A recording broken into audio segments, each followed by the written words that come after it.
Kitab Ratapan. Ini adalah kitab yang unik dalam Perjanjian Lama yang berisi 5 syair dari seorang penulis tanpa nama yang selamat dan merefleksikan kembali tentang pengepungan Yerusalem oleh Babel serta kehancuran dan pembuangan yang diakibatkannya. Ingat kisah selengkapnya di kitab 2 Raja-Raja. Jatuhnya Yerusalem ke dalam pembuangan merupakan bencana paling dahsyat dalam sejarah bangsa Israel sampai pada titik ini. Ingat bahwa Allah menjanjikan tanah perjanjian kepada Abraham. Allah memberi kemenangan kepada Daud supaya Yerusalem bisa dijadikan ibu kota Israel dan dari Daud akan datang garis keturunan para raja.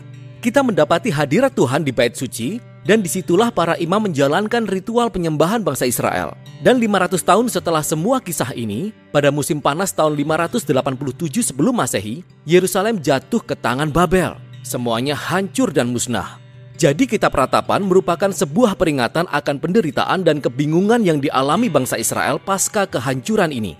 Nah, syair Ratapan yang ada di sini bukanlah sesuatu yang unik dalam Alkitab. Ada banyak syair seperti itu di kitab Mazmur. Dan syair dalam Alkitab yang berisi Ratapan ini mempunyai beberapa makna.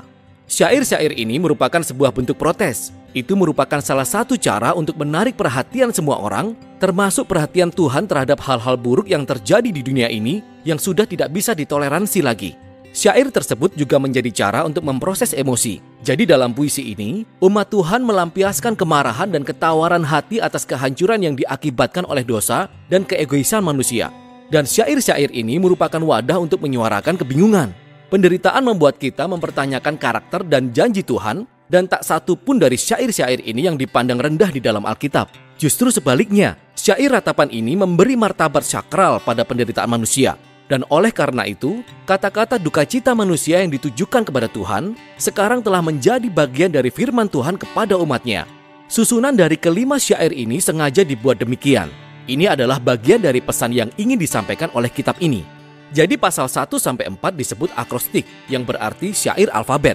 Tiap baris dari syair diawali dengan huruf baru dari abjad Ibrani yang terdiri dari 22 huruf.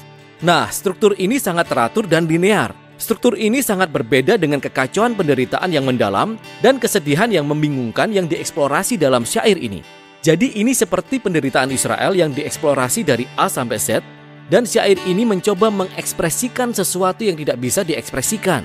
Pasal 1 dan 2 masing-masing memiliki satu ayat per huruf yang membuat susunan keduanya terlihat mirip, namun topiknya sangat berbeda. Jadi pasal 1 berfokus pada kesedihan dan rasa malu dari seorang figur yang disebut Putri Sion. Penyair mengumpamakan kota Yerusalem sebagai seorang janda yang juga disebut Putri Sion.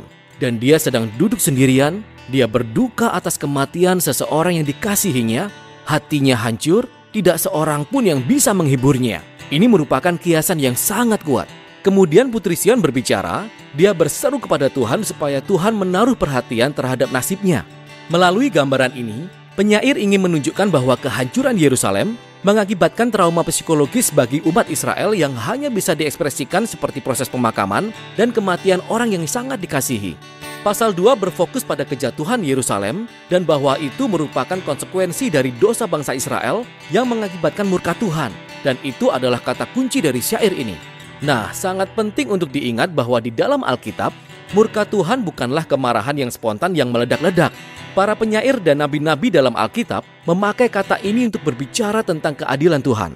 Jadi bangsa Israel telah memasuki ikatan perjanjian dengan Allah dan selama berabad-abad melanggarnya dengan menyembah Allah lain, melakukan ketidakadilan, menindas orang miskin, dan ya, Tuhan itu panjang sabar. Namun pada akhirnya ia menjadi marah terhadap kejahatan manusia dan ia akan menunjukkan amarahnya dalam bentuk penghukuman. Dalam kasus Yerusalem, Tuhan mengizinkan Babel untuk datang dan menaklukkan kota Yerusalem. Jadi puisi ini mengakui bahwa amarah Tuhan itu sangat beralasan. Namun, hal ini tidak menghentikan penyair untuk meratap dan memohon supaya Tuhan menunjukkan belas kasih-Nya sekali lagi. Pasal 3 tidak mengikuti pola susunan puisi dengan memiliki 3 ayat per abjad. Jadi ini adalah puisi terpanjang di kitab ini, dan suaranya berasal dari seseorang yang kesepian dan menyuarakan penderitaan dan kesedihannya sebagai perwakilan dari semua orang. Dan yang menarik adalah pasal ini dipenuhi oleh bahasa yang diambil dari bagian lain dari kitab Perjanjian Lama, yaitu dari ratapan Ayub dan dari ratapan penting lainnya di kitab Mazmur, dan bahkan dari syair seorang hamba yang menderita di kitab Yesaya. Penyair melihat kehidupannya yang sulit sebagai bentuk keadilan Tuhan, seperti yang disampaikan di pasal 2. Tetapi secara paradoks, inilah yang memberi harapan bagi penyair, dan hal ini membawa dia untuk menyampaikan satu-satunya kalimat pengharapan di seluruh kitab ini. Tak berkesudahan kasih setia Tuhan, tak habis-habisnya rahmat-Nya, selalu baru tiap pagi, besar kesetiaan-Mu. Tuhan adalah bagianku, kata jiwaku, oleh sebab itu aku berharap kepadanya. Jadi penyair berpendapat, jika Tuhan cukup konsisten untuk membawa keadilannya atas kejahatan manusia, maka dia juga akan konsisten dengan janji perjanjian ini untuk tidak membiarkan kejahatan menjadi akhir kisahnya. Jadi bagi penyair ini, penghakiman Tuhan adalah persemaian harapan untuk masa depan.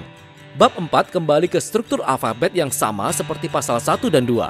Ini adalah gambaran yang tajam yang mengganggu tentang 2 tahun pengepungan di Yerusalem, yang menunjukkan situasi yang kontras antara keadaan di Yerusalem zaman dulu dengan betapa buruknya situasi ketika mereka ada dalam pengepungan. Jadi anak-anak biasa tertawa dan bermain di jalanan, tapi sekarang mereka mengemis untuk makanan. Orang kaya biasanya makan makanan mewah, tapi sekarang mereka makan apa saja yang bisa mereka temukan di atas tanah. Dan para pemimpin kerajaan biasanya penuh dengan kemegahan, tapi sekarang mereka kelaparan, kotor, dan tidak bisa dikenali. Dan raja yang diurapi dari garis keturunan Daud telah ditangkap dan dibawa pergi. Jadi kekuatan syair ini berasal dari kontradiksi yang mencengangkan ini. Dan syair ini menggali dalamnya penderitaan yang mereka datangkan atas diri mereka sendiri. Nah, syair yang terakhir sangat unik karena mematahkan pola susunannya. Syair ini sama panjangnya dengan semua syair alfabet lainnya, tapi urut-urutan abjadnya sudah hilang.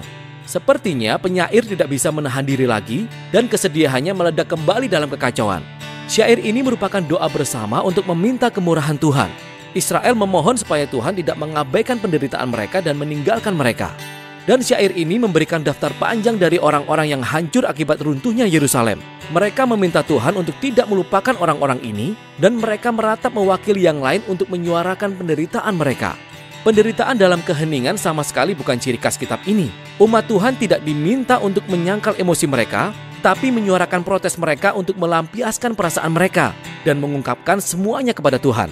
Kitab ini diakhiri dengan semacam paradoks. Penyair mengakui bahwa Tuhan adalah Raja abadi dunia, namun keadaan bangsa Israel membuat mereka merasa tidak bisa menemukan Tuhan. Jadi kata-kata penutup kitab ini membiarkan ketegangan ini tetap tak terpecahkan. Kitab ini diakhiri dengan pertanyaan, apa engkau sudah membuang kami sama sekali? Dan selesai. Penyair tidak menawarkan kesimpulan yang baik dan indah. Sangat mirip dengan pengalaman kita dengan rasa sakit dan penderitaan. Kisah Alkitab tidak berakhir di sini. Tapi kitab yang sangat penting ini menunjukkan kepada kita bagaimana ratapan dan doa dan kesedihan merupakan bagian penting dari perjalanan iman umat Tuhan di dunia yang rusak ini. Dan itulah isi kitab Ratapan.